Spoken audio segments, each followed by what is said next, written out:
I need to collect the tickets and the passports, please. Umra's 17. She acts as a mentor to a football team called TUFF FC, several of whom have been in contact with extremists. It all started with the curiosity and the fact that they weren't sure where they belonged, and that sense of acceptance that wasn't something that they found where they were living. So that's how it started, and we kind of found out about these things due to a sense of trust that was built between us and the kids. The kids kind of came up to us, some of them, and spoke to us about what was happening and their curiosities, whether they'd been contacted yet or not. Some of them were kind of just curious and wanted answers on a taboo subject that they couldn't talk about in schools.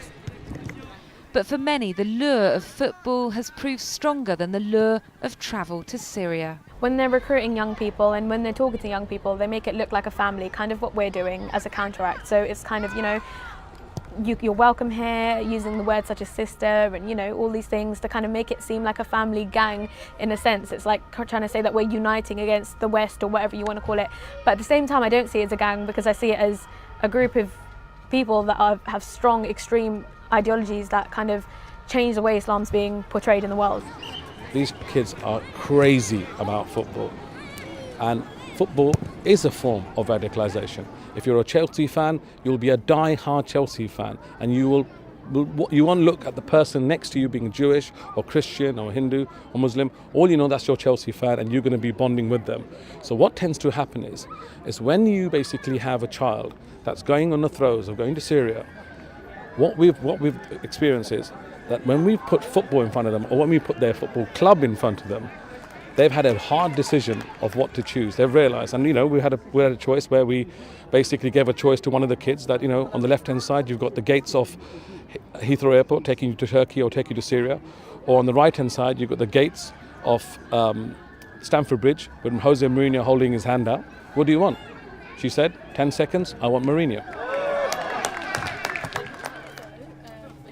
Umra and the team travelled to Molenbeek in Brussels, a suburb synonymous with last year's Paris attacks. At least 3 of the men involved lived here. And as in West London, while football's a dominant force, danger is always there too. When I was about 16 years old, I was approached by a person who tried to radicalize me, but at the time I didn't really think much of it. I'm a practicing Muslim, and I know that this is not something that is allowed by my faith, and it's a complete nonsense to go and kill in the name of Allah. This makes no sense. Actually, in everywhere you have extremisms, but here I'm talking for the sport, for the Jeunesse Molenbeek Academy. In our club, we never had that people. That's why we're keeping the youngs coming to the football stads or to the other sports. To don't let them in the street because they can go to the extremism. But here in the club, for the moment, we don't have that problem. For TUFF FC, the trip was about football and sharing experiences. I'd give you one back.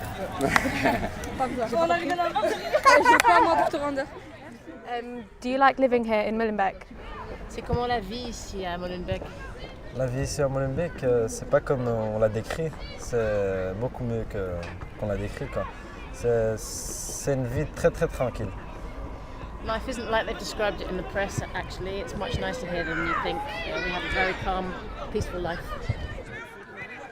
The team have also been invited by President Obama to the White House, spreading the message further afield.